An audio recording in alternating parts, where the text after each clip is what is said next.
Ready to roll. All right, everyone.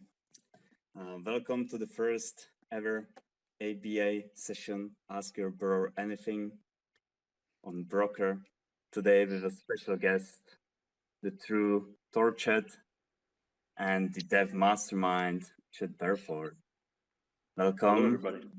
Thank you. We are really pleased to have you here. Thank you for inviting us. Yeah, and from the broker side, we have Lucas, Yasha, and me, Michael, will be leading the session today. But let's jump straight into it. So Chad, I'm like, this past year and also like the past 6 months, there's been a lot of ups and downs, and also like from the hacks, IDOs, but also ongoing life with the ChaosNet, and everything worked actually pretty well. And so I'm really interested, what's your learning out of that, when you look at this year and say, okay, what I learned and what I'm going to do the next year, or what's your learnings?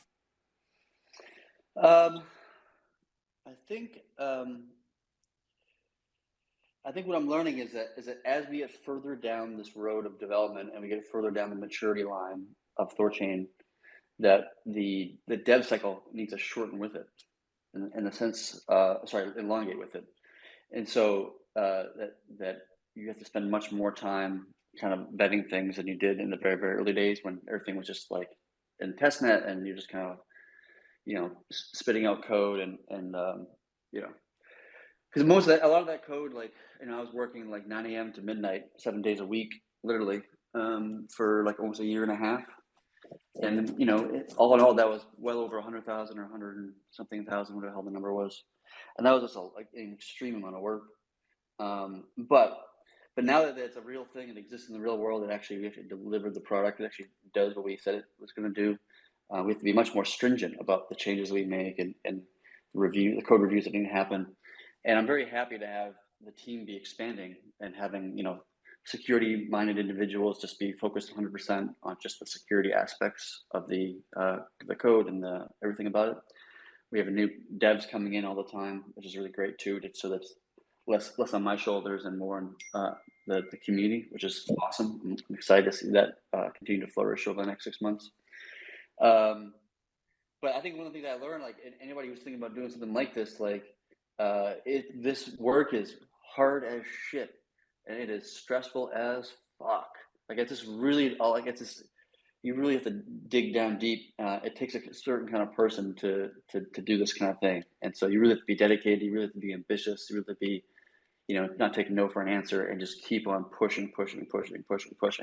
And even in times when the shit hits the fan and like everybody's more or less yelling at you, you gotta like keep your head down and just like, I know what we're doing is right. I know what we're providing here is desperately needed by the larger crypto community.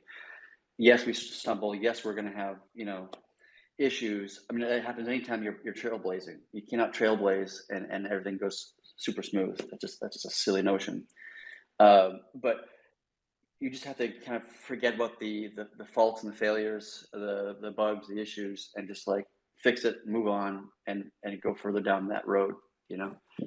And that just takes a lot of energy to do that. It takes a lot of quite a beating, mentally, emotionally, and you have to find the energy to get through it all and keep on pushing. And so I think the whole team has felt that, but everybody's still here, everybody's still contributing, everybody's still writing code and shipping and all this kind of stuff. So it's been a wild ride for sure, and I've learned a fuck ton from doing this. And even though it's been very difficult and stressful, I'm excited to work on another project at some point in the future, some way down the road. Yeah, you actually mentioned on the Runebase podcast, right, that you have already something in your mind and you are not ready to disclose it yet, but it's appealing. I was hanging out with my sister. She's visiting from out of town, and I was kind of pitching her this idea I had, and she was just like, oh wow. And that's so I think it's going to be really interesting, but I can't discuss it quite yet. It's too early, and I need to harden it. I need to write the white paper, which I'm not doing any of that work now. I'm 100% focused on THORChain. But whenever things start to calm down, I can kind of start taking a couple steps backwards from the project and let other people lead and let other people kind of take the reins to some degree. I can start refocusing my energy on another project, But I'll tell you this though, like every project I do, this is my intent here. Every project I work on will probably be more grandiose than the previous one.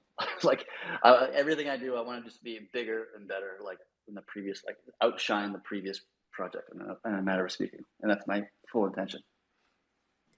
But it's not like that you're joining Broker now, right? That's not the day alpha. Oh, yeah.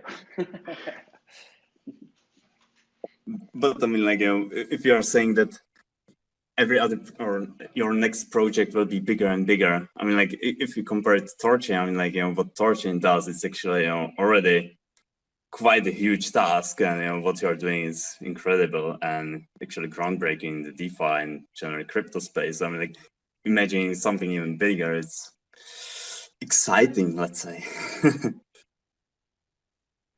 All in due time. We should get through the next 6 months, 12 months, something like this. Let's get THORChain to mainnet. Let's get Thor savings. Let's get lending. Let's get all these things shipped out there in the community, running, operating, deliver these things. That's my focus right now. But I think in the future, there's more things I want to build. Anybody knows me as a person, and my sister knows me well, obviously, and she knows me. I've been just nothing but just work and build new things and push the envelope. And like even my early days of coding, like I remember I got some like spam tweets. This is like back in like 2011 or 12 or something like this. And I got some like spam tweets. I got annoyed by it, so I like wrote a high performance like computing. I built like 7 or 8 nodes just to find spam on Twitter's network, and I found like almost 1 million spammers.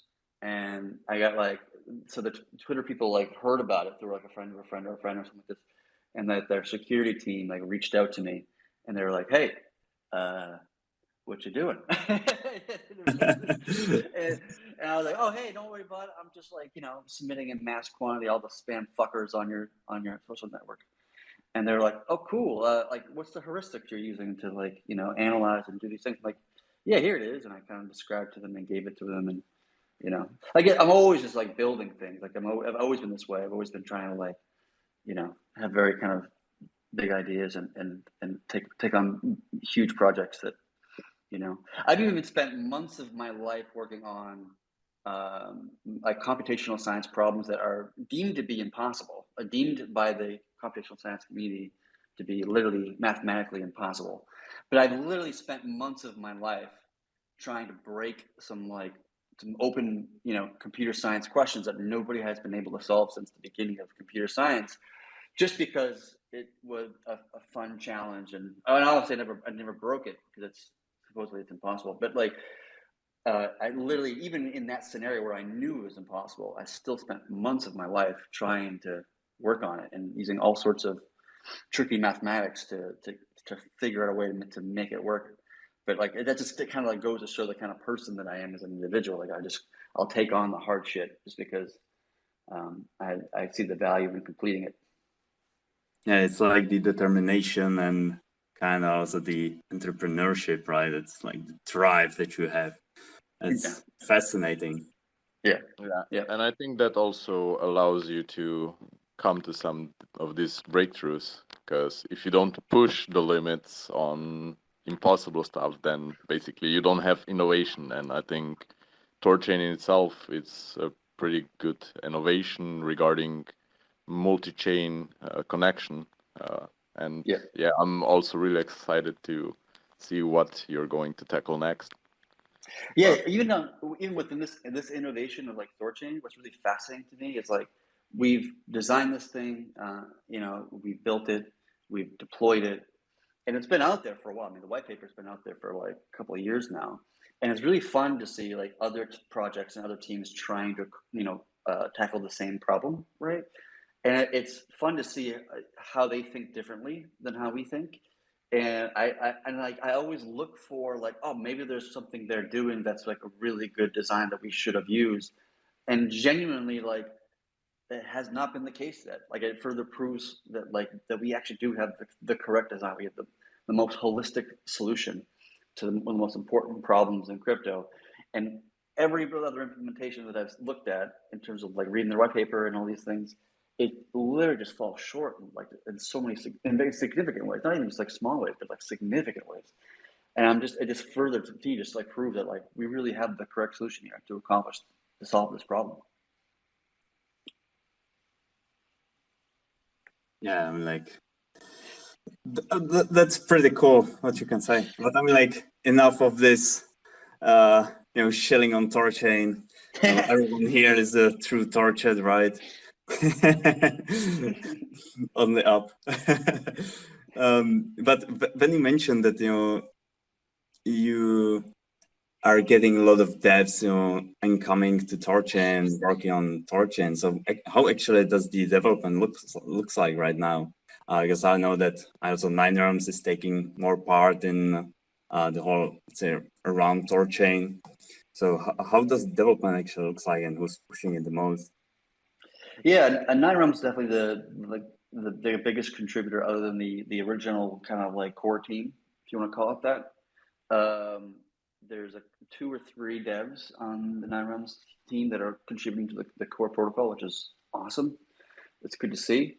I think we have a much more difficult path to on-ramping new devs than most projects, especially most projects in the DeFi space, because the complexity of THORChain is so much more, more complex than like, a comp, or not that I'm shitting on comp or anything like this, but like it's just a much more difficult, design and implementation than almost every other DeFi protocol out there.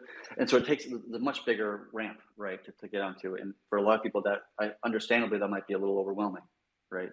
People might be turned off by it because it's such a big undertaking. Even just conceptually understanding the economics alone, without even getting into the code yet, can be daunting to an individual, which is totally understandable.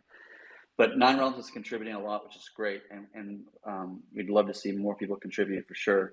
We want to get to a place where we're kind of like Bitcoin Core, and we have like over 800 contributors, But that's obviously going to take a lot of time, energy, and effort, and it's not going to happen in the next 6 months. It's going to happen over the next 10 years. So we just got to keep on pushing that. Make sure we're documenting the code best we can. Maybe come up with some work with grassroots crypto to come up with some videos to help people to on-ramp onto the code base and start contributing and all that kind of stuff. Yeah, and I mean, maybe to add here, what I also really, I'm glad to see that in the last couple of weeks also all THORChain related projects, which are somehow related to the THORChain ecosystem, are now in a constant sync of all the initiatives which are going on. We are sharing insights, we are sharing knowledge, we're sharing documentation. So it's what we see right now is really we're pushing all together in the same direction and want to make. Of course, everyone wants to make his very own project successful, but right. Also the ecosystem we are relying on, and that's for me give me very much conviction in THORChain and in the ecosystem partners. Absolutely. Okay, so in terms of development, the development, what do you see as like the main thing that you are working on right now? Like right now, StageNet is coming, and there was also this cool roadmap that you shared, but what you see as like the main thing that will come next? We are all waiting for Saints, but I mean, like we'll get to it later. But what you see as the next big thing? Is it going to be like the Luna Pool or the Doge, or what you think? Yeah, so there's a lot of things happening in parallel, right? Like within the dev, the larger dev team, there's a few different individuals are working on different things simultaneously. So there's a lot of things being worked on all at once. On the one hand, we have like chain expansions and adding more chain clients. Dogecoin was kind of written a long time ago, and just was never ready to be released quite yet. It's waiting for other things to be hardened first before we got into there. I know that Nine Realms is working on StageNet, which I think we'll be launching this week or maybe next week, so that we can start testing new chains more efficiently. And so we can launch, I think they're working on Atom coin as well as Luna and UST. The chain expansion is one thing. The other thing is working on like the synthetics, and synthetics is obviously a big part of a broker, and I think it'll be a big part of a bunch of different protocols, I'm sure, in the future. I think that's going to be the building block, the kind of core fundamental thing that rises to more THOR5 features that are, I think, will be very, very significant. Whether it be, fixed rate interest on Thor savings or lending, and even lending is like the things we're kind of kicking around behind the scenes, in a sense, are pretty interesting concepts. We still need to vet it more and kind of think it through more, and we're going to float it with the rest of the community hopefully soon. But we're talking about fixed rate lending as well, loans that pay themselves off. We're talking about maybe even getting the swap value of your collateral rather than 150% or 200%, getting much lower. And that's actually beneficial for the network to do it that way than to do 150. As counterintuitive as that crazily sounds. It makes more profit for the network itself, which is actually even better. But so we're talking about this. We're still kind of hashing it out, these kind of things. Those things I think are fantastic, because one of the biggest problems in DeFi is, in my opinion, is that investing in it is very difficult, right? Like I was just saying, I was talking to my sister earlier today, and she was giving me some advice. I kind of get advice from me, but what should I put my money into? Should I put it into compounds, or put it into Anchor protocol, or should I do this and that? And like they're all very kind of complicated to some degree, especially in AMMs, and like, why is my thing going down? There's a permanent loss. Like there's so much mental complexity that it's just too complex for definitely for mainstream, even within the crypto space. That confuses most people, understandably. So like something like Thor savings is I think is huge, just because it's so dumb simple. It's like, I put in coins and I get more coins. Yeah, that's it. That's exactly what it is. It's not like this whole, we have this fluctuation of this and like that kind of nonsense. I think the simplicity is going to blow people's minds in a sense. And the fact that you can do it on pretty much any asset if you're choosing, whether it be Bitcoin or otherwise, that's going to blow people's minds as well. That allows maxis to stay in their maxi camp but still become fans of THORChain, and then by investing their Dogecoin or their Bitcoin or whatever into Thor savings, it actually generates buying pressure on the Rune asset, which caused appreciation of the Rune, not just the Rune asset, but the Rune network itself, the THORChain network itself. So like these things, I think are, at least in my view, they're transformative. They're actually going to introduce a new way of doing DeFi in this space that's never been done before, first of its kind, and it will make it so that it'll be pretty obvious how you want to do lending, or how you want to get fixed rate interest on your assets. It would be nonsensical to use something like Alchemix at that point, because you don't get as much money, and I mean it'll become so like dumb, simple, and duh that I don't know why the hell you would use another protocol, to be honest with you. There's like no benefit to it whatsoever. So I'm super excited about the THOR5 features. I'm super excited about expanding the chains. I'm super excited about like going mainnet, which will hopefully coming in the next few months or so. The team is still debating about what that's going to look like, or when that's going to happen, and all that kind of stuff. I mean, Chad, please tell your sister that we are building Proc for her. I mean, you mentioned it. It's people don't understand what's DeFi all about, and what's all this complicated stuff in the DeFi ecosystem. On the one hand, it provides extremely powerful opportunities, but on the other hand, people don't get it. And you said it, like Thor saving is a great initiative. Like it's super simple on a protocol level to just get some yield. Yeah, that's it. But we see this similar issue with DeFi and crypto, and that's actually the reason why we're building Procker, just to connect these great opportunities we see in the DeFi space with the normie user out there. And there is so much stuff still to do, and this gap is so big right now. So yeah, I hope that your sister will become one of our users in the future. I'll definitely point her to it for sure. I have one question, Chad. So THORFi is kind of going to be this DeFi that's going cross-chain that you can use with any Bitcoin, but and lately there's been a lot of this POL, so protocol-owned liquidity protocols, kind of own forks, and there was a hint of that also with THORChain, kind of doing something in that direction. And for THORFi, you said that you're still kind of working things out. So does that mean that you're basically still kind of agile how you're approaching the whole THORFi ecosystem at this stage? Yeah, to some degree, yes. So we originally had an idea of how like lending would work and how Thor savings would work. And we've gone through several iterations from the original concept from months and months and months ago. And every time we come up with a new idea, we solve problems of the previous one and make it more solid, right? And so we're just spending more and more time thinking about these things and figuring out ways to implement them in a way.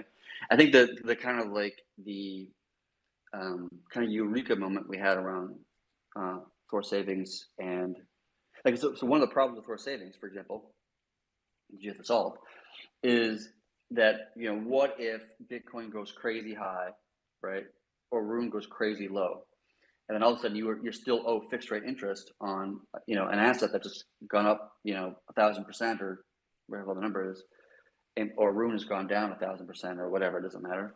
And like, so how do you make sure that you can still produce the yield required to make sure that that you stay true to your kind of claim of fixed rate interest? And so we had all different kind of schemas or different designs of how to alleviate that. And I think the eureka moment we kind of had is that we realized that we could pin lending and Thor savings against each other. And so that we can use the interest rates of lending to produce the yield for Thor savings. So then it doesn't matter if Bitcoin goes to the moon or Rune goes down to drops a whole bunch, whatever. It doesn't matter because you're generating yield in the asset that you need to generate yield in for savings. And once we realized that, like we can actually position these two different THORFi protocols and launch them simultaneously and have them build upon each other, right? Or kind of have a symbiotic relationship with each other in the sense that lending produces the yield for Thor savings and Thor savings produces the assets to lend out. And they can kind of like, help each other accomplish each other's goals and stabilize each other. Once we kind of made that realization, I'm like, oh shit, that actually makes this whole thing so much more reliable, so much more economically secure and safe. And we're just like, ooh, this is actually really, really fascinating concept. But you wouldn't see that with like most DeFi because most DeFi only builds a single protocol. At least that's true for most of them. And so they can't really use another protocol that helps each other out. But we can, right? We're doing something very different here, obviously. And so in the end, the POL, what we kind of thought about is we don't really need to use a POL to backstop Thor savings or backstop lending in a sense. It's just there to kind of give additional aid if it needs to. But most of the weight is taken on, it's using those two THORFi protocols rather than putting all the weight on the single thing of the POL, which that has some, problems with it if we were to do something like that. So we kind of are iterating in our design ideas and concepts, and I think we're getting further and further down the road with something that's much more solid and reliable and resilient. That sounds great. And also from kind of our purposes, can you share some ETA on the Luna pool? Yeah. So the Luna pool, if I'm not mistaken, it will probably be the first one, I think. I think it's already done. Like I think the Terra code, if I'm not mistaken, is already completed. I think Pluto from the Nine Realms team has finished that stuff. And at this point, we're just waiting for the stage net to be built, which is going through the process now. So then once we have stage net built with Terra, We can launch Terra on the StageNet and then do some testing, do some, all that kind of stuff, and then launch it onto multi-chain on ChaosNet. Timing of when that will happen, it's hard to say. It's possible to be this year. It's possibly next year. The latest would be quarter Q1. That'd be the absolute latest. But I would expect it to be probably either this month or January, hopefully. Oh, that's super exciting. I mean, like, it's amazing because I mean, like, from our perspective, THORChain, Terra, it really seems like, like brother and sister, because the communities are connected well together and or interconnected, and the communities are amazing, and just going to Terra is just like kind of intuitive and just feels right. Yeah. By the way, people, when it comes to Terra, the network will probably not support some Terra assets, like AUST, for example, just because of the way that coin functions. It wouldn't actually. I think they basically redistribute or something like this whenever they need to, and so that would cause problems for the liquidity pools and would be an issue. I think at launch it'll probably just be UST and Luna. Amazing. And Pro, hopefully soon, since it's a CW20 token. Possibly, yeah, absolutely. Okay, guys, seems like we are having some issues, or Spaces are having some issues with mobile. Seems that it works better on desktop and the sound works better there. So if you can try to switch to desktop, we are recording this, so we will make it available, and hopefully the recording will be working properly. So if you are having issues, try to use desktop. And for AMA, we'll have some short AMA session at the end. We also want to try to have a more deeper look into synthetics and THORFi, and then we'll have an AMA session. So, but that we'll do that at the end. Okay, so maybe you can actually jump directly into synthetics. So when you are trying to explain synthetics, what's your best version? When you're trying to explain to people that don't know much about synthetics, also when you mentioned, during the Rune-based podcast that when you are explaining synthetic or THORChain itself to people that do not know anything about it, it seems like a scam. And then if you have to start with synthetics, that's even an additional level of complexity, and they need to already know something. So how you approach that? Yeah, it's definitely I can understand why it might be a bit confusing to the larger community. So in order to understand synthetics, there's a couple of things you probably want to understand first, right? To differentiate it from other things we see in the space that are similar but not the same, right? So you might want to talk about, like, the first concept is what a pegged asset, right? And a pegged asset is something that is an asset that is its value is pegged to something else, and it's maintained by some mechanism of some kind. And so, like, a UST is pegged to $1 and it's backed by dollars and all this kind of stuff. That's what a pegged asset is. A wrapped asset typically is a single coin that is wrapped in something else. So it's like a one-to-one minting typically from one chain to another chain. It doesn't always have to be different chains, but most commonly it is. And so you create Bitcoin and then you create a wrapped version of it on a one-to-one pairing on somewhere else, right? That's a wrapped asset. And then a synthetic asset is an asset where its value is bound by something, but it's backed by one or more assets that are typically not relating, or not necessarily relating, to the underlying thing that is being pinned to it, right? So if you look at synthetics, like the DeFi protocol and Ethereum, right? All of their synthetics, if I'm not mistaken, are backed by their own token, right? And so if they have a synthetic Bitcoin on their platform, what's giving it its value, what's maintaining its value, is the synthetic token behind it to make sure that it retains its value. In THORChain's case, what's giving the collateral that ensures the value of a synth, in THORChain's case, is the pool itself. So the Bitcoin pool backs the Bitcoin synthetics, right? Which basically means that half of the backing is Bitcoin and half of the backing is the Rune, the asset itself. So in order to understand synthetics, you kind of have to understand those other concepts too and differentiate them, because people oftentimes confuse them or conflate them to be the same. But pegged assets are not the same as wrapped assets, and wrapped assets aren't the same as synthetic assets. None of these things are the same. They're similarities, but they're conceptually different things. And so you have to understand those differences first. Now, the problem is that most of the community doesn't, I don't think, quite gets yet, is that wrapped assets are not viable mechanisms to have within blockchains without the context of trust. If you are okay with the idea of requiring trust, then wrapped assets are perfectly viable and possible. But if you have them within, without trust, they never economically are. You cannot economically secure a wrapped asset, and that is because the thing that is securing it is decoupled from the value of the thing that it's securing. So the price can go crazy high in the thing that you're securing, and the thing that's securing it, stays the same. And so then you have this problem where the people, being paid to secure it are being paid a lot less than the thing they're securing, and then becomes economically makes sense to steal, right? Because you make a huge profit in that scenario. So that's why we don't do wrapped assets at all, and we will never do wrapped assets.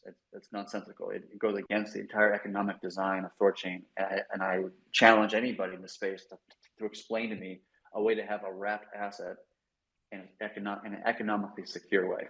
And I would say that it doesn't exist. Anybody who's doing that now is doing it in a way they're just like shrugging their shoulders about it and like, yeah, it's probably fine.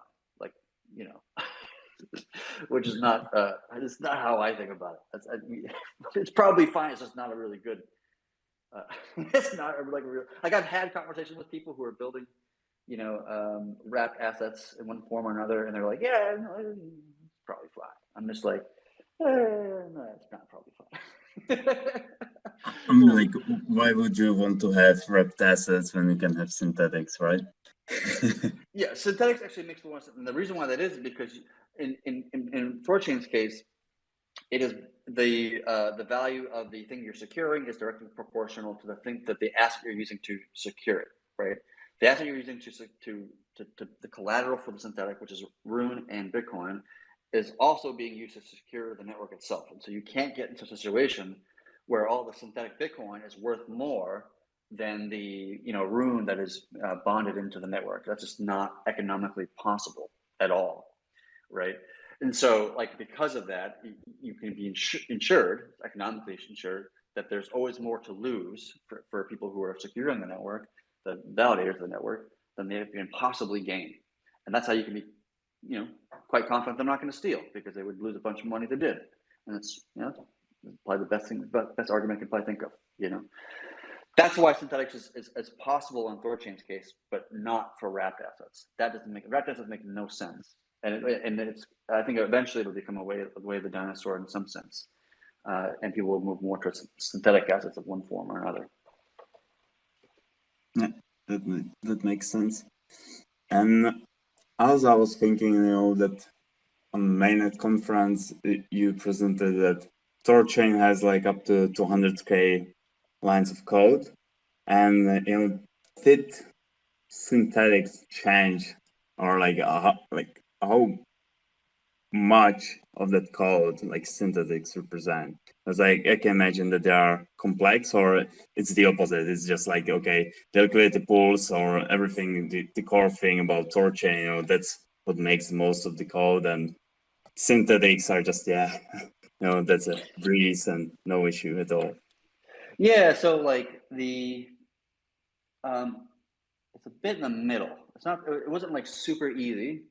Certain aspects of it were super easy. So entering and exiting a synthetic, it's just a swap, right? And so all the swap code's already written. So it just was a few lines of change, a few lines of code change to the swap logic to allow synthetic. So it's actually quite small in that regard. We had to come up with a naming schema of how we differentiate between a real layer 1 Bitcoin versus a synthetic Bitcoin. So the discussions went around the naming schema of that. But the most difficult thing, or the most like time-consuming aspect to it, was of using dynamic synthetic units. Sorry, dynamic, what we call synthetic units, but like dynamic liquidity units, right? And so in order to ensure that one synthetic Bitcoin is equal to one real layer 1, like that maintains its value, the number of units, LP units of the pool, dynamically shifts and changes as it needs to, either taking more units or removing units. It doesn't matter which direction. It takes whatever it needs to ensure that synthetic Bitcoin is always equal to one Bitcoin, right? And this effectively puts the LPs in a kind of a leveraged position, in a matter of speaking, in terms of like their yield. Because so a dynamic LP units, which we call synthetic units, that is not gaining yield. It's not losing value, and it's not gaining value, right? You're not earning swap fees. You're not doing these things. You're not being exposed to a permanent loss either. You're not going to the positive. You're not going to the negative. You're just kind of staying that constant thing. And so because of that required a good amount of math to understand, to make sure that all balances out correctly and all these things. But effectively, what ends up happening is you're swapping into the pool effectively, but the units is being owned by the network itself rather than owned by the LP. And so say the pool is $1 million and you've contributed $100,000 yourself, but there's $200,000 of units for synthetics. Like, you are actually gaining interest on your LP position as if you put in like whatever the hell the number would be, maybe like about $1,200 or whatever the number would be, right? Instead of being 100,000, it'd be like 100,000, 120,000 or some number. I can't do the math off the top of my head, but so it actually puts you in a slightly leveraged position, both on the negative and the positive. But with the idea that impermanent loss protection is still a thing, I mean, if you do get lost, then the network will back you and all these kind of things, then there's no real loss either. So it's really kind of up only, as silly as that sounds, and almost counterintuitive, but like it's really an up only thing, because if you do experience permanent loss, the network will back you, and so you'll get your Roonies back or whatever the hell it is. But if you go up, leverage pushing upwards, and then you made more money than you did if we didn't have synths at all, right? So it actually is interesting how it actually juices yield for LPs, which is really kind of fascinating in a sense, because you're going to own a larger percentage of the pool despite paying less for that percentage. Blows my mind, but that's really kind of a fascinating idea. Yeah, for sure. I mean, I think it's good that you're also mentioning the LPs, because there's been a discussion about how beneficial are actually the synthetics for the LPs, because they might be actually kind of going against them also due to the impermanent loss. I think it's also it certainly can, but what's fascinating is that when we look at the math, and we actually did this math on single chain KSNet many moons ago, of like how much impermanent loss actually happens, it's actually very, very small. It's right now, I think the total amount of money paid out in impermanent loss protection on multi-chain is like, last time I looked, it was like, I think it was like 300,000 or something like this, $300,000 out of $200 million of thing. That's not even half a percent, right? It's tiny. And the reason why that is because the network just generates so much yield from swaps and trades and stuff that it can totally do this and be completely, have no risk to the actual network itself. It ends up being impermanent loss protection ends up just being like a mental hack that just convinces people that it's safe to put your liquidity in there, and you won't get permanent loss significantly over a 100-day period. And it was true before, actually, even without impermanent loss protection. We just kind of convince you that it is, because we give you protection, even though it's honestly not even really needed, right?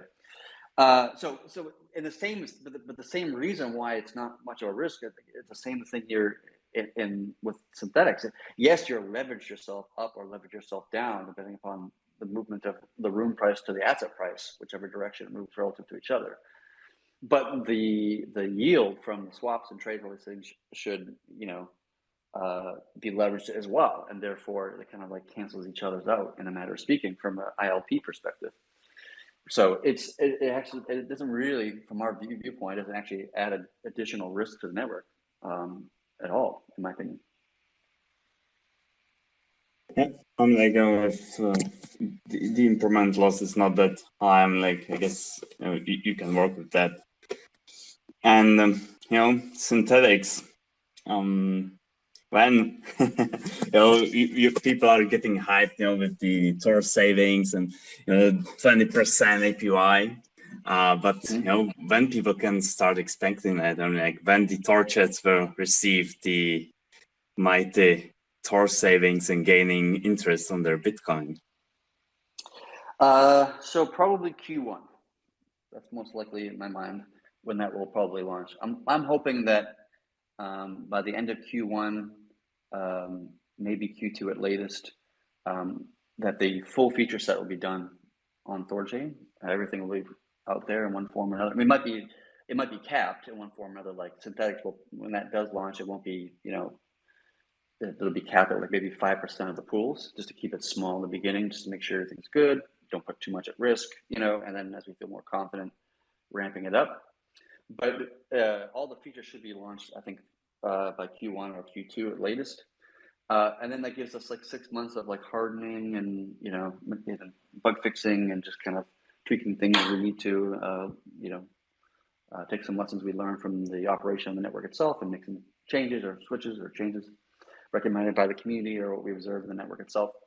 And then I think that's like, probably a year by the end of 2022, THORChain will be fully functioning, fully done, mainnet, no caps, the full vision will be unleashed.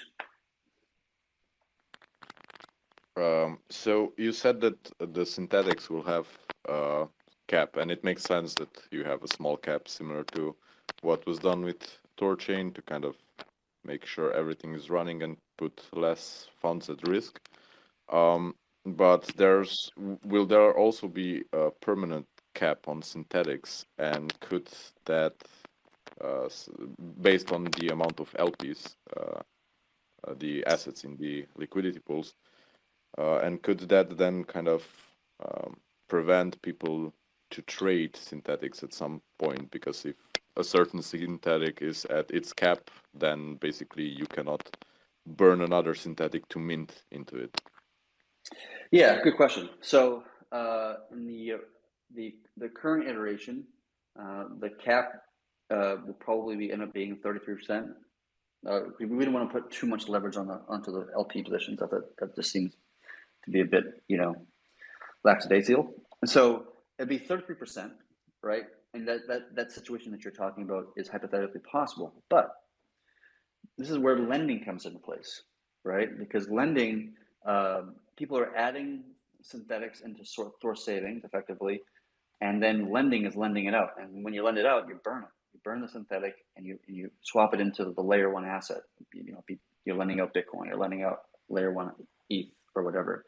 And so the interest rate of each individual pool or each individual asset will naturally, burn synthetics as it needs to, right? To create more space for somebody to come in, I want to mint a synthetic Bitcoin or mint a synthetic Ethereum or whatever. And the intention, I think, was my intention at least, is to use lending as the kind of the counterparty to kind of like to remove synths from the network, remove synths from the system, and so giving space for somebody else to come in a moment later and mint a synthetic, Bitcoin, what have you.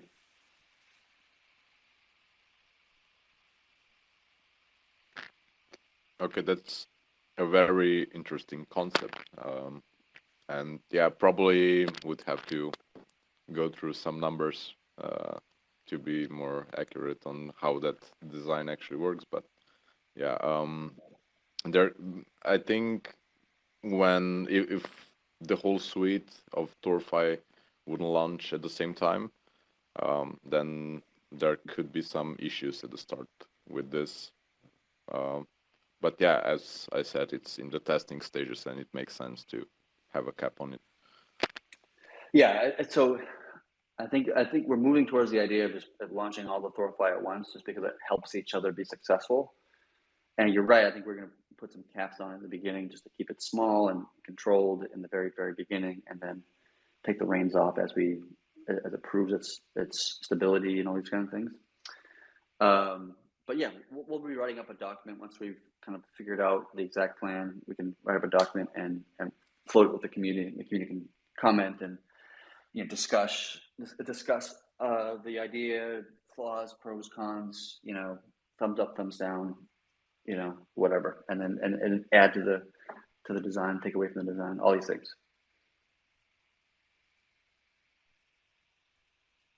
I don't know how anyone else. I mean, like, I'm really looking forward to that moment when everything from THORFi will be live, and we will enjoy actually DeFi on THORChain.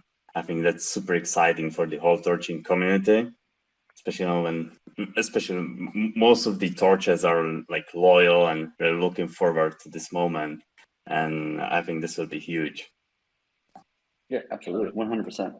I think you should also look not just for torch ads, but like for the whole crypto, because then basically you can have DeFi on Bitcoin. You can have, which is now you have some centralized solutions to have DeFi and yield on Bitcoin, but like fully decentralized solution, that's going to be amazing. Yeah, it's funny because like doing DeFi on Bitcoin, obviously it's difficult because it doesn't really have a scripting language. I mean, it does, but it's just not as flexible as something like Solidity is. But even if you did have something kind of as flexible as Solidity on top of Bitcoin, like, because there's no other assets on that network other than Bitcoin, and technically there's like, Omni is there, but like nobody really thinks about Omni. But like, what are you going to do with it? You're going to build an AMM on Bitcoin? You're going to swap Bitcoin for Bitcoin? Are you going to create a lending protocol where you take Bitcoin, you lend Bitcoin? Like every DeFi application that we more or less have in crypto doesn't make sense on a chain that only has a single asset. It just becomes completely pointless, And so in order to make it practical to actually have Bitcoin be in DeFi, you have to take it. You have to involve a way to connect other assets along with Bitcoin and have them work and operate together in a completely seamless way. And in my view, there's only really one real team that's working on that right now, and that, to me, that's THORChain. Yeah, exciting. Okay, guys. If you have any questions on Chad or on us, let us know, or raise your hand and ask your question. Now is the time. Now is the time to shine.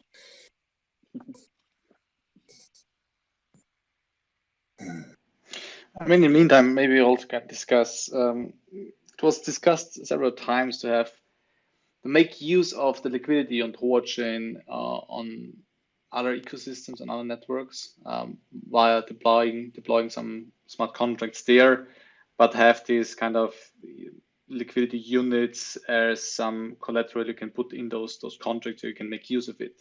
So what's your take on that? And do you see this in some intermediate roadmap to be implemented? Yeah, this is something that I think people are thinking about, and it's not really quite determined that if it'll actually happen or not. It's still kind of being floated and considered and all these things, ideas. I find it fascinating personally, just because it takes the idea that THORChain is chain agnostic, and it applies it not just to assets, but expands it to smart contracts. And this idea that you can build a smart contract on any platform of your choosing, whether it be Solana or Terra or Ethereum or whatever, and be able to build a smart contract that interacts with THORChain liquidity, with Bitcoin, with Dogecoin, with whatever. That's super, super, super, super, super powerful. That actually reshapes, in my view, that reshapes the use case of smart contracting with DeFi. Because in my view, building smart contracts, building DeFi with smart contracts is a bit self-defeating, just because you're excluding yourself, you're kind of pigeonholing yourself into a particular ecosystem, which is just like, you know, that's a terrible idea. Why wouldn't we just build your DeFi protocol for like the entire ecosystem, not just a specific ecosystem? And so there must be a really good reason to do that, which oftentimes people don't. People do it because it's like it's a quick, easy, fast, and simple way of building DeFi, which it is. But in this case, it actually expands that. So now people can build a DeFi with smart contracts on Ethereum or whatever, you know, platform they're choosing is. It can even be layer 2, who knows, and be able to access the liquidity of THORChain and use that as, you know, an asset that you can do, you know, derivatives, you could do, you know, gambling, you could do, I mean, who knows? They could do, the sky's the limit at that point. And most of what's great about that too, that most of that transactions per second is not being placed on THORChain. It's being placed on all of those chains, on Avalanche, on Terra, on Solana. And so it's much more kind of, you have access to all this liquidity, but it's completely scalable because you can choose any blockchain you want to run on it. And then THORChain's only used for the entry and the exit. If you want to enter a smart contract or leave in a smart contract. And so that makes it much more scalable because you can pull on the power and use cases of each of these ecosystems. Not to mention, you don't have to convince everybody to like, hey, come over to my system and learn my EVM language, whatever language that might be, and my SDK or my development environment, and like try to kind of foster your own individual community, which is like a very difficult and an arduous process. Just ask, you know, people with Solana or Terra or whatever. But instead, you're just saying, oh, no, that's cool. Just stay what you already know. That's cool. You like Ethereum, you like Terra, you like Solana, you like Avalanche, you like, you know, Radix, I don't know, whatever it is that you're doing. You love it? Cool. Stay there. You already know that it's a tool set you already know. It's an SDK you already know. You're comfortable. You love it. Awesome. How about do you want to interact with Bitcoin with your smart contract? Yeah, sure. All right. Come on over. Like, it becomes like super easy and super intuitive for them. And that's easy. That's a very easy sell. I can sell it to engineers all day long without even a struggle, to be honest with you. Trying to convince people to build something specifically for THORChain is a much more difficult sell. But tell them to say, no, stay in your own camp and just, you know, include Bitcoin in your DeFi protocol. People will be like, oh yeah, obviously. Like, why wouldn't I fucking do that? Like, it just becomes, you know, pretty straightforward. Yeah, it would be like, just take this THORChain building block, which is just big liquidity, and add it to your solution, and you could do this from any ecosystem out. I mean, that from a builder perspective, I mean, that would be super powerful, and I would expect that many more teams would join and would build with and on THORChain, having this feature enabled. Yeah, absolutely.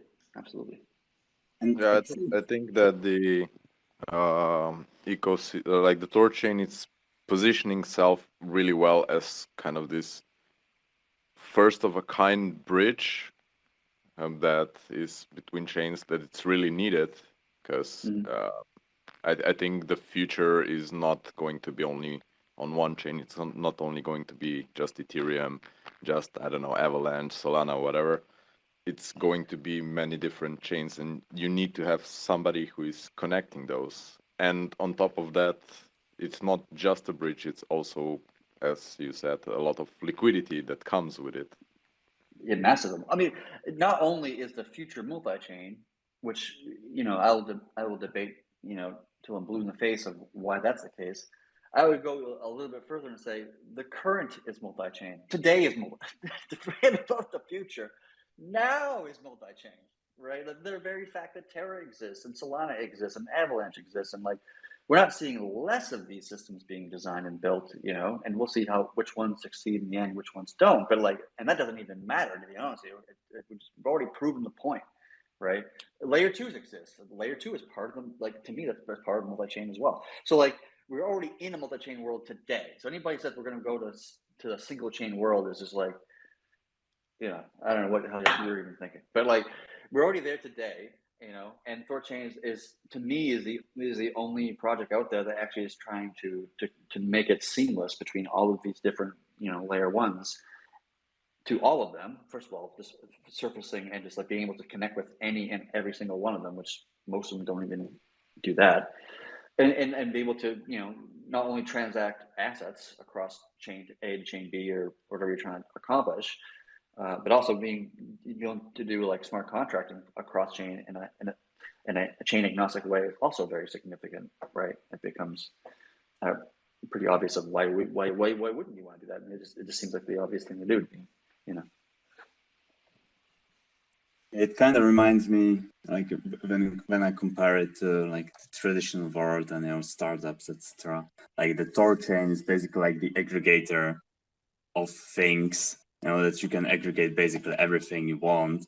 And then if you are a user, like you have basically everything at one place. You don't have to care about all the other, let's say e-commerce. And you don't have to care like if you buy it in this store or in that store. For that you have THORChain, and you can do it. You can do everything from one place. And absolutely. Actually, do you have any expectations also for synthetics, how they will perform and how it will change, let's say, the landscape? Do you expect that after launching synthetics that, I don't know, let's say, more, let's say, another 30% traders will come to THORChain just for simple trading, or that the majority of traders will move to THORChain? Do you have any expectations like that? Of like how synthetics will increase the trading volume on THORChain? Is that what you mean?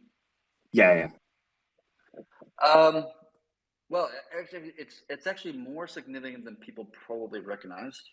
And the reason why that is because if you look at THORChain now and you look at all the different pools and the trading volumes, all the different pools, you will find that there's a commonality, not an absolute, but a commonality, that the faster the chain is, the more trades happen in that pool, right? I haven't looked in a long time, but last time I looked, like BTCB has a higher yield than Bitcoin does, right? And that's partly because it's a smaller pool and there's less people you're competing with in terms of the swaps, but it's also because it gets a higher quantity of trades, if I'm not mistaken. And that's all because, with a faster block time, there's just more opportunity to trade, and people will just do that as they will. I mean, it's the same thing with like Binance Smart Chain, has more trade volume than like Ethereum, right? So having a faster block time actually does affect the trade volume you see on a particular network. And so by introducing synthetic Bitcoin, being a 5-second block time versus layer 1 Bitcoin, which is obviously a 10-minute block time, that should actually increase the trading volume quite significantly. At least that's my thesis. At least. Maybe I'll be wrong in the end. Who knows? But like, that's just going by the data that I see in the network today. If you look at yourself, analyze yourself, tell me I'm right, tell me I'm wrong. But I think that will increase the trade volume naturally. And all the arbitrage bots will probably be switching over to synthetics as well, because it's faster, easier, cheaper, more efficient for them to do what they're going to do. They're going to make more money as part of it anyway. And so then layer 1 swaps become predominantly just the people who are, trying to actually move from asset A to asset B. And yeah, that's going to be pretty fascinating to watch. Awesome. Yeah, we are all looking forward how the synthetics will change the ecosystem. All right, guys. One last call. If anyone has a question, now's the time. One. All right. I guess no one is interested. And Chad, I have a last question on you, or maybe also one of the guys will have as well. But as we are getting, closer to the end of the year, do you have some message, or do you have something that you would like to share, with the fellow THORChain community, or maybe you have just some nice words for the next year? Do you have something for us? Or sure, always. So for me, like this bull cycle we've been in for the last, I don't even want to call it 6 months or maybe even a year, depending how you want to define it. But like, it's kind of been a weird cycle relative to the previous ones. But no matter what happens in the space, whether, Bitcoin goes down, Rune goes down, Bitcoin goes up, Rune goes up, or whatever, like we have to keep laser focused and ignore the momentary, changes in, the general ecosystem of the morale of crypto in general. Just completely ignore that, because it really doesn't matter. What is going to matter is what we're doing, what we're shipping, what we're providing, how we're changing the space. That's what really matters. And so, as we enter the 2022, which I still think we're in the bull cycle, and we still got quite a ways to go up. I think we're still going to see like 100K Bitcoin before this bull cycle is over. But in that time period, we have a lot to do, a lot to ship, a lot to kind of, to get out there. And as long as we actually deliver everything, and we're like doing that pretty consistently, pretty well, like I have full confidence that the rest of the crypto industry will eventually realize they've been, they've been ignoring the sleeping giant in the corner of the room, in a sense, and will one day realize how significant it is what this project does and how it can really just reshape crypto in general. So don't let the momentary pullbacks we're currently in the general space kind of deter you or any of these things. Stay strong, in a sense. Realize that what we're doing here is very significant, and it's one of the most important, if not the most important, projects in crypto. It's definitely within the DeFi space for sure. And what we're delivering here is going to reshape everything. At least in my view, that's true. So stay focused, people. We'll ship it. Perfect. Those are inspiring words. Thank I you. mean, my conviction in THORChain and Rune is probably 80% because of your conviction. It might have happened. I'm not saying anything. Well, so my conviction in THORChain is really up only, to be honest with you. Even in the moments of the darkest moments of back in July, when we had a couple incidents, and that was just a whole bunch of work, and it was just a lot of stress, and all this kind of stuff. I always knew what we're doing was the right thing, and we have the right design, the right pattern. And the fact that whenever we did hit a problem, it wasn't a fundamental issue. It was just something to tweak or kind of, change it slightly a little bit. We haven't made any massive refactoring of the code, right? Even from single chains, other than a couple major features, everything is more or less the same as it was a year ago. We haven't we need to restructure everything here and redesign this thing here, and we added a couple security things just to kind of be a bit more defensive in our position, but everything is fundamentally the same. And to me, that just further proves the point that we have the right design here. We got to iron out some rough edges and shit, but we have the right design.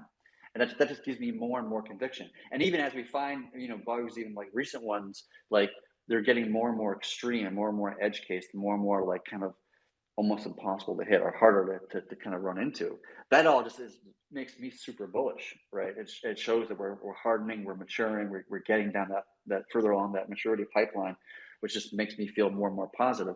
And now that we're seeing, we're getting closer to THORFi, we're getting brokers doing what they're doing with synthetics, awesome work. We're getting THORGuards is coming, and Venue Yards, and we have more devs coming, and we have higher TVLs, we have more people, more nodes joining the network. In almost every metric, right, we're doing extremely well. The only metric we're not doing extremely well is the room price is kind of not the greatest place right now.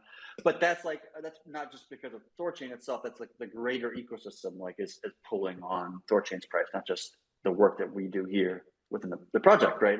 And so you kind of have to ignore the kind of how the market's pulling back right now to some degree, temporarily at least, and just realize that the metrics of THORChain are all going in a single direction, right? At least in my view, that's true. And anybody who has an example of something that's not true other than the price, let me know, and I'd be interested to hear it, right? But I am more bullish on the project now than I've ever been. And to me, I just get increasingly bullish. The further down the road we get, the further we prove the concept and the idea, and the further we get to launching more and more important features that I think will like change and reshape DeFi in general.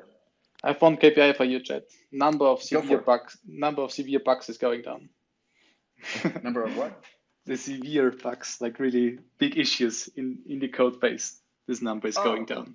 Yeah, those naturally are going to go down over time. Like that's in the very beginning when we first launched multi-chain, we had all sorts of like problems. Like we were like working for a while to get the gas right for Bitcoin and Ethereum because they're different the way they work and function. There's some kind of edge cases that we needed to iron out. Like there's all sorts of severe issues in the very, very beginning. Like we were just kind of putting out fires more or less nonstop in the first couple months or so. And we would just iron out those things. And like, that's my point. Like every time we find a severe issue, they're more and more edge case. They're more and more kind of like, way out of left field. They're not like, how we use gas in Ethereum. Like that's already been hardened. That's already been solved. That's already been, dealt with, for example. So that makes me feel, more and more bullish, right? The network's in beta.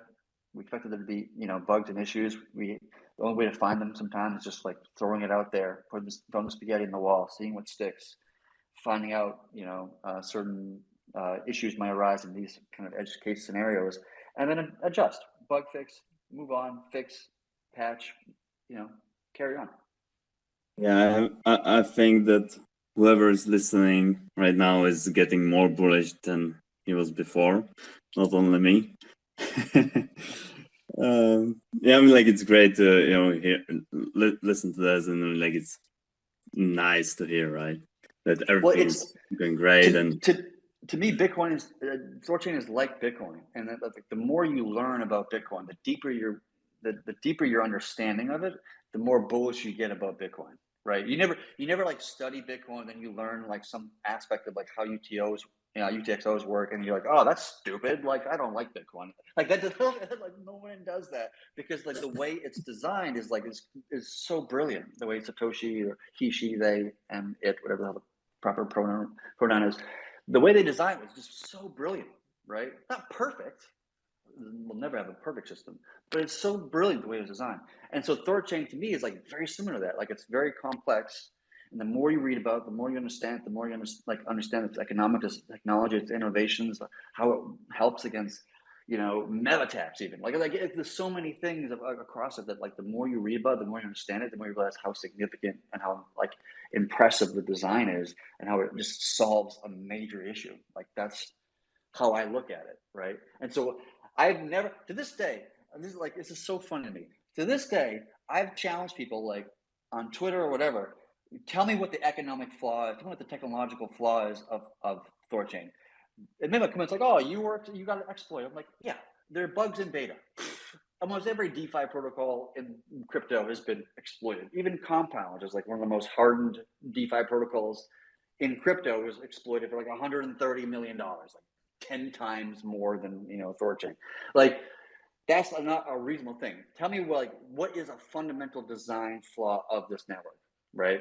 And the only person I've actually been like argued with that had like that tried to come up with a reasonable perspective was somebody from Glassdoor on Twitter like months ago. And he was like, oh, in this scenario, the whole thing would collapse. And I'm like, well, okay, in that scenario you're describing, it already happened and it didn't collapse. Okay, so your hypothesis actually has already been tested and it's wrong. That's the closest that I've ever had somebody argue with me about the fundamentals, the design of THORChain. And like that just further me, just makes me more bullish on it. So it's like nobody has been able to tell me the actual design flaw of this network. Yeah, I think for me it was also the same first time that I heard of THORChain. It was like deterministic price and this 3 times TVL, and it already like piqued my interest because most of the tokens back then were mostly governance, and we'll figure out what use case we actually give to them. Maybe some fee distribution, but here it was like really essential for the network. And then the deeper that I went into it, the more it got interesting, and the more it opened up like the whole space. And I think that's I feel exactly in the same way as you described it, that the deeper you go into THORChain, the more you see the need for it, how good the whole concept is for this protocol, and that it's really going to be an essential player already starting now and even more into the future. I've heard for like Michael Perkins from the community said the same exact thing you just said. I've heard Eric Voorhees say the same thing you just said. I've heard Familiar Cow, who's in the audience right now, say the same thing on, I think, in the Runebase interview you did like a week ago or 2 weeks ago, whatever it was.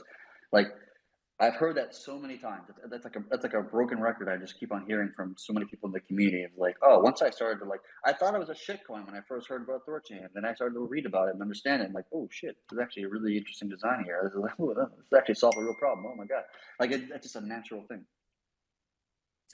And also, if you're holding Rune, you're basically longing the crypto market, right? Because it's the TVL.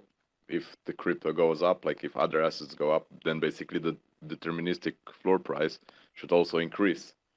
So if you're in crypto space, I guess you're also excited for the crypto technology in general, and yeah, having Rune. Yeah, Rune's price has a relationship to the assets that are staked underneath it or that are provided underneath it. So it's not exactly like an ETF. It's ETF-like. Technically, it's not exactly behaved like an ETF would, but it's got some attributes that kind of align, which is why partially it makes it a really good asset as a base asset of all the pools. Because if you make a stable coin, for example, the base asset of your pools, like some other products are doing now, which is nonsense, you create massive impermanent loss. Massive impermanent loss. Either in a bull market or a bear market, you're going to get massive impermanent loss. You're going to turn impermanent loss into permanent loss in that scenario because the price is just going to differentiate between the stable coin and the other asset. Because Rune's price kind of moves with the general market by tendency, you're going to experience significantly less impermanent loss than you would with a stable coin or most other assets for that matter. Which is why it makes it a really good asset for like a base asset of all the pools. Yeah, definitely agree with that. Okay, guys. I think now it's a great time to finish the call. I really appreciate that you made time for us, Chad. It's been amazing, over an hour already. It was thanks for having me. Pleasure to have you here.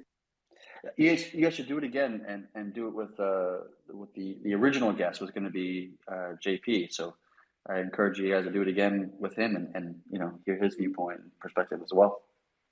We would definitely love to have JP here on the call as well. It's always a pleasure to talk with you, and you always bring a unique point of view into the discussion. And also, your knowledge and everything you know about THORChain and your perspective, it's something for everyone in the community. It's like hidden treasure that it's.